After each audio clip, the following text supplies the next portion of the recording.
Ever-growing tensions between India and Pakistan. India has now ruled out any restoration of the Indus Waters Treaty with Pakistan. Speaking to the Times of India, Home Minister Amit Shah confirmed that New Delhi will now redirect river water meant for Pakistan to its own territory. He also said that the water flowing to Pakistan will be diverted to Rajasthan through new canal projects. He described Pakistan's access to the rivers as unjustified. India suspended its participation in the 1960 treaty after a deadly attack in Kashmir killed 26 civilians. Delhi blamed the attack on Pakistani-backed terror groups, an accusation Islamabad strongly denies. The treaty has remained dormant despite a ceasefire agreement last month, marking a pause in one of the worst cross-border clashes in years. Pakistan has maintained that the treaty cannot be unilaterally suspended. It has warned that blocking water flow would be seen as an act of war. Islamabad is now exploring a possible legal challenge under international law, and meanwhile India says it will continue to increase water withdrawal from the Indus system as part of what it calls retaliatory action. Joining us on the program at this point in time is Mr. Sumit Peer, senior political commentator. He's with us from New Delhi. Sumit, if Pakistan has warned India that any abeyance of the Indus Water Treaty is going to be an act of war, where is the war? One war or a short-term war has already been concluded. Do you think Pakistan is perhaps biting more than it can chew?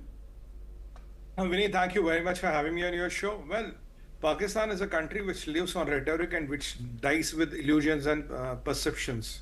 They live in a perpetual state of hallucinations. Mirage are a reality in Pakistan, and delusioned people with disgruntled leaders and a military imposed government is what the Pakistan is about. Look, blood and water cannot flow together. It's very clear. All these treaties we need are peacetime treaties. If you're my friend, I let my water flow with you. If you're spilling my blood, I can't let my water go into your country. That is very sure India's position is there. Now, Pakistan, if you want to have a war, if you want to go to International Court of Justice, you can go to wherever you want. The history remains that you have fought 5 wars with us and you have lost all the wars. You have been decimated, your economy is in shambles, you don't have even money to pay your interest. You are living on the elms of China and the Islamic world.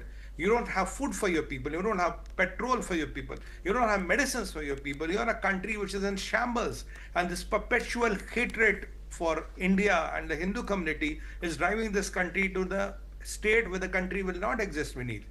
Water is the most important element. If you kind of mess with the water, which I would say, I don't even mind saying, we weaponize the water, let it be. I'll be very candid, we weaponize the water. Without water, you can live for 7 days. Without food, you might live for 30 days. Now, what is happening in Pakistan? I'll give you a couple of examples. First of all, the Kharif crop, which has to be sowed in May, is almost going to fail this year in Pakistan. 80% chance it will fail. So you'll have famines.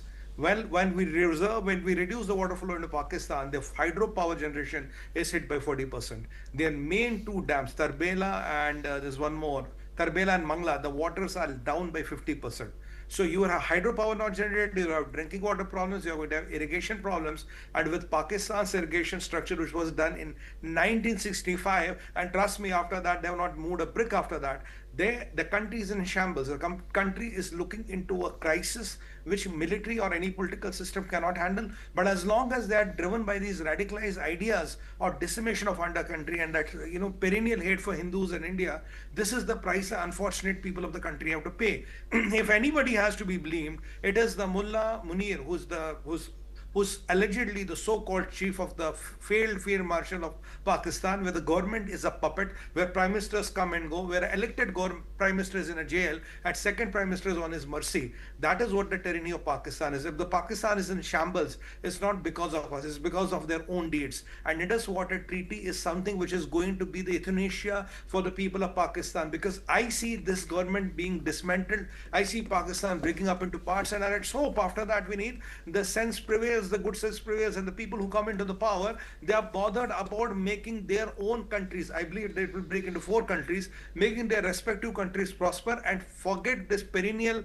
habit and perennial state of jihad where they are always trying to kill or get killed. So in this world, I think we all want to live and breathe, because you and me and billions of people in this world don't believe in life after that, don't believe there's a heaven up there and there are 72 versions. As long as we don't believe that, we're still very happy with this earth, and let that where the human. And Sumit, would this also explain the outreach that the Pakistani General Asim Munir has been conducting. He met Donald Trump, and there's a possibility that he's going to go around the world seeking support against India as well. Do you think the Indus Water Treaty is the reason for that?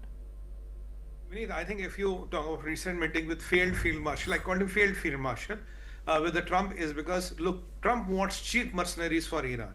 Trump wants Pakistan to close their airspace, which they did. Trump wants them to close their borders, which they did. Trump wants to stop supply of goods to and from Iran, which they did. Trump wants them to give his intel access to the Iran, which they did. Trump wants them not to help in Iran in any way, which they did. Trump wants them to make sure Pakistani military or Pakistan's ISI doesn't meddle with Iran when they're going to settle it.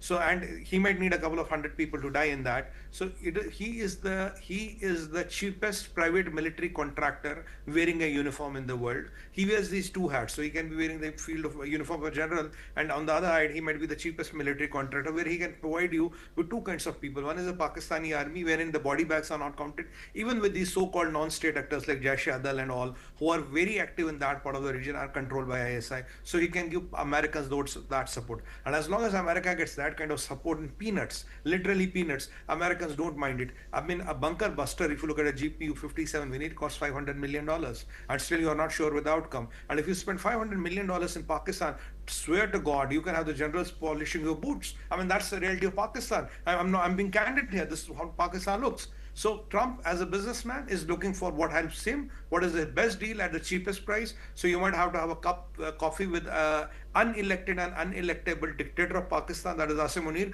That's the sad side of it. But look at the American hypocrisy. You had good Taliban, you had bad Taliban. You cut a deal with Taliban, then you had a fiasco in Afghanistan. You're cutting a deal with Mullah Munir, you will have problems again. You have tried to do same deals with Iran, but nothing of these kind works. But let Americans try. Americans feel and believe they can always cut deals. They can always make the world go round. But it doesn't work with All right. with a particular mindset. You know what I'm meaning. Absolutely right, Samit. Appreciate you taking out the time and speaking to us. Always a pleasure having you.